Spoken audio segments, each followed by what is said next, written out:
Now, there has always been a variety of ways to get into branding and advertising as a career path. Most people are taught how to make brands sticky, but unfortunately, most people aren't taught how to make brands sticky with healthy substances. So when I was doing my master's degree, for my dissertation, I looked at the prevalence of colonial narratives in cause marketing or social good, social impact campaigns.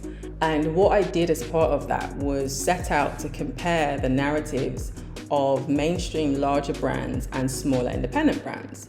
I assumed that the bigger brands would have the more colonial narratives and smaller independent brands would be a lot more radical and decolonial. So one of the things that I found was that although the smaller independent brands were definitely doing less harm to people and the planet, when it came to the actual narratives, they were still sort of parroting the same types of colonial, neo-colonial tropes that the bigger mainstream brands were. Colonialism has done its job so well of indoctrinating us with its dominant narratives that we have ended up in a situation where we are so disconnected from our own unique expression and what kind of messages that expression wants to bring through.